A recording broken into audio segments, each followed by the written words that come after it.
You are listening to The Vocal Technologist. Spoken tech for your ears. Welcome. The crypto space, digital finance, it just moves incredibly fast. It feels like every week there's something new, especially around making it easier to get into and clearer legally. Absolutely. The pace is relentless. So today, we want to cut through some of that noise. We'll unpack a few really key developments that are shaping things right now. Think of it as the vocal technologist perspective. What actually matters for you, whether you're using this stuff or building it. Sounds good. Where should we start? Let's kick off with regulation. There's been some, pretty welcome news, actually. The SEC's Corporation Finance Division put out a statement, non-binding, but still important. Right, the one about liquid staking. Exactly. Yeah. Where you stake your ETH or whatever, get a token back you can still use. Keeps your capital liquid. Like Lido, Rocket Pool. Yeah. And the big takeaway is, generally, this doesn't need securities law disclosures. Yeah. As long as it's not set up like an investment contract, that's a pretty big deal for a market that's, almost $67 billion locked up? It is huge. And the why behind it being important is stability. It reduces that cloud of uncertainty that hangs over developers, over users. Makes sense. Less guesswork. Exactly. And you see the market reacting. Institutions are definitely noticing. Take SharpLink, for example. Oh, yeah. What are they up to? Well, they just snapped up another, 83,561 ETH in just 1 week. Wow. Brings their total to over 500,000 ETH. They're positioning themselves as a major Ethereum native treasury company. This isn't just buying coins, it's building on Ethereum. So moving beyond just holding assets to actually using the network infrastructure. Precisely. It signals a shift. And you pair that with, the record single-day inflow into ETH ETFs, over $726 million. It just shows institutional confidence is really growing. Okay, so the regulatory fog is lifting a bit. Institutions are getting more comfortable, maybe even building. How does this filter down to, everyday accessibility? Well, that leads perfectly into the next big piece, actually. Coinbase. What about them? They just made a massive move. They're enabling in-app trading for all tokens on Base. All tokens. Anything, even the meme coins. Yep. Everything. For their, 8 million active users? No need for a formal listing process anymore. It does feel like opening the floodgates, doesn't it? For projects building on Base. It's totally transformative.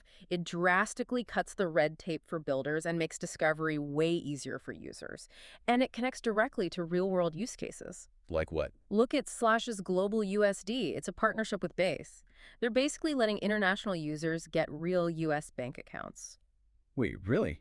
How? Apparently in about 10 minutes, using just their local documents. No need for an LLC or an EIN. That's huge friction removed. That is huge. Access to U.S. banking that easily. Yeah, and they're offering cash rewards, like up to 4.5%, zero fees, even an AI finance agent to help track spending. It's bridging TradFi and crypto in a very practical way. Okay, that's impressive. And Coinbase itself, their Base app seems to be morphing into something bigger too, right? Yeah. Oh, absolutely. It's becoming this crypto super app. You've got the self-custody wallet, sure, but also SocialFi via Farcaster. So decentralized social media you can monetize? Sort of, yeah. Plus PayFi using USDC with cashback, integrated mini apps. It's a whole ecosystem in one place. And the early numbers are kind of wild. What are we seeing? Daily token launches on Base jumped from maybe 4,000 to 15,000. Trading volume went from $1 million a day to $6 million. And creator rewards hit $30,000 daily. 15,000 tokens a day. Wow. It shows incredible organic growth, right? And that innovation on Base, it reflects the strength of the whole Ethereum ecosystem. Which is still the dominant platform, economically speaking. No question. I mean, think about it. Applications built on Ethereum have generated, cumulatively, something like $26.8 billion in user-paid fees since launch. Billion with a B.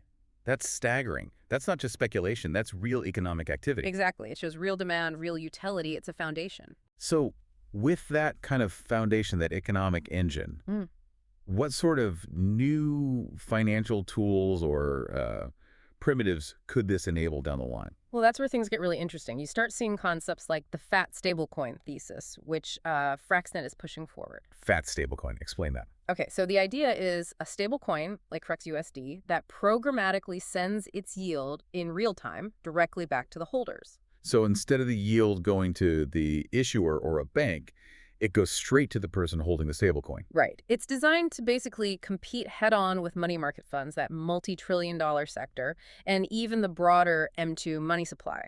But crucially, it cuts out the settlement delays, the intermediaries. Faster, more direct yield. You could call it superior institutional cash infrastructure, potentially.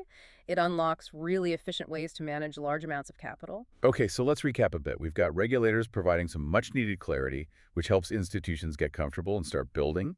Then you have platforms like Coinbase, making things way more accessible, lowering barriers for users and builders, and enabling practical tools like easy U.S. bank access. Yeah, bridging the gap. And all this activity is generating serious economic value on Ethereum, paving the way for potentially game-changing financial tools like real-time yield-bearing stablecoins.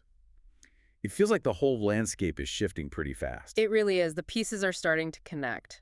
So here's something to think about.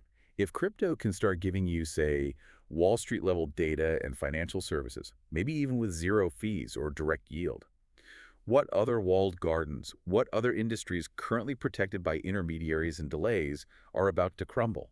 And maybe more importantly, what new opportunities does that unlock for you? That's the big question, isn't it? Definitely something to chew on. We'll keep watching this space. Thanks for tuning in. Spoken Tech for your ears.